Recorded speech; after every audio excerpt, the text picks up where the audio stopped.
in this match, Lorrie Nicholls, who won the first match against Karen Ellingsworth. And boy, you talk about a contrast in styles. We're really going to see one now, Liana. Well, both these players are very hard-throwing players. They throw the ball with an excessive amount of speed. Neither of them have a whole lot of knee bend, but they're both very consistent. That 8-pin didn't want to go down. You notice the loft on Karen Ellingsworth. She's more, well, let's not say petite, but she's one of these smaller women on the tour, and she compensates with that loft. You notice that hit. Karen almost carried that strike there. She knew it was a little light, and she was just looking for that little extra edge.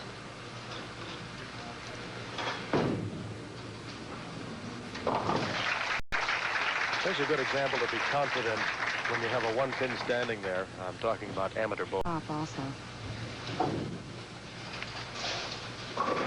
Well, these alleys have been just conducive to good scores this week. As you can notice, everybody's average has been up. Yeah, the scores have been great. Karen shot her very first 300 game this week. There's been a lot of high games, and I'm sure she would like to get it going here. Well, this is just a very, very difficult situation with the 1, 2, 4, 8, 10.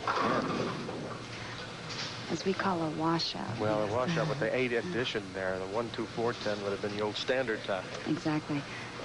Karen will want to try to put the ball between the 1, 2, slide that 1 right over into the 10 pin.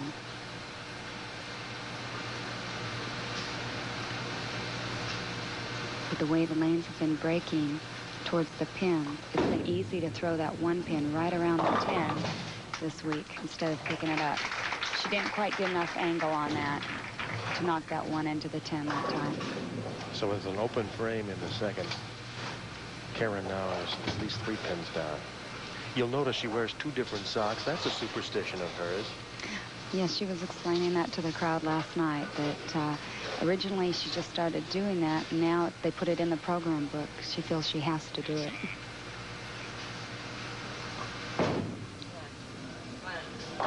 In the pocket. First strike of the match by either bowler. You'll find a lot of the women on the tour have a little extra characteristics about their personalities that will come out. Here you can see Karen didn't have a whole lot of knee bend. You can.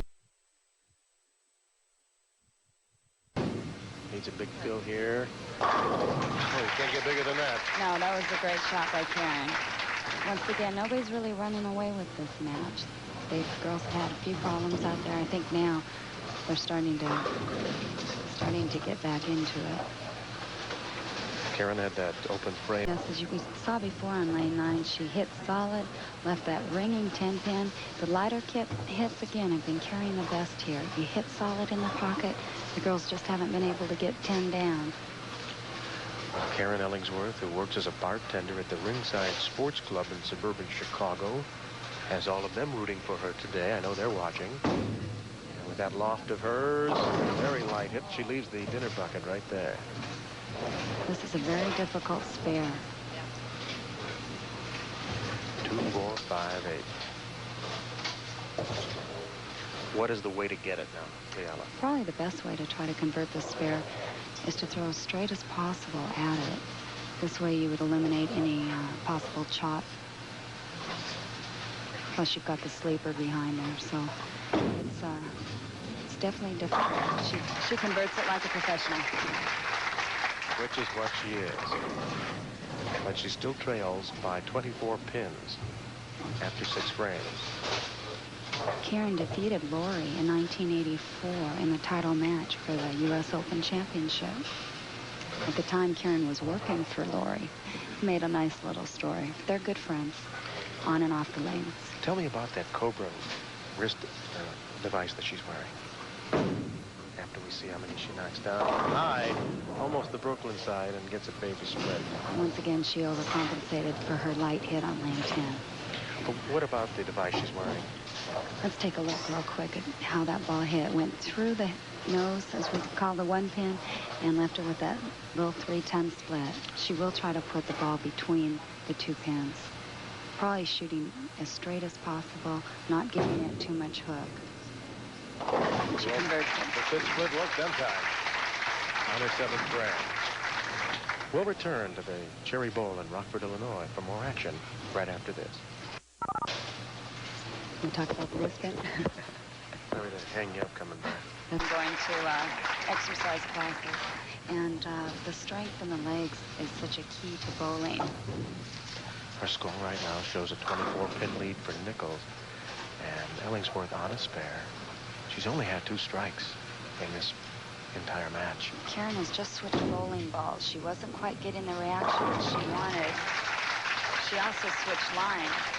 She was playing the extreme outside line. She just picked up another bowling ball. I guess she figured, what did she have to lose? She had to do something drastic. She picked up another bowling ball, moved to the inside line, and it gave her a strike. As we mentioned, she had a 300 on Tuesday, her first sanctioned 300. Prior to that, she said she probably has the record for the most 290s in existence.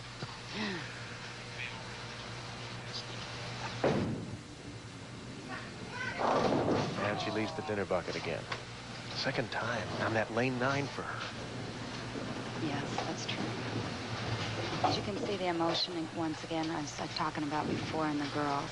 You'll see it in the replay here. She really wants this strike. She wants to put the pressure on Lorrie. She's talking to the pin, and the ball just didn't quite get there. Trying to spare on the 9th frame. Professionals make that, but it's a very, very difficult spare. And now this is where Lorrie does her best. 192. Lorrie did need a good count on that ball. It could have been disastrous for her if she would have left a very large spread or something with bad pin count. But this, she got enough pins there to give her a total of 194. Most Karen can shoot is 192. Also, I noticed that Karen has been walking left to right. Consistently do and work with that in your game.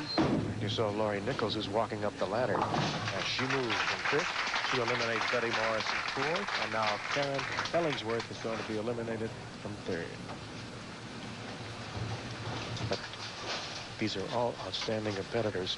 And Karen, she says, no matter what's going to happen, she said, if I don't do well, I'll get these comments, quote, oh, honey, you're never going to score with that high loft.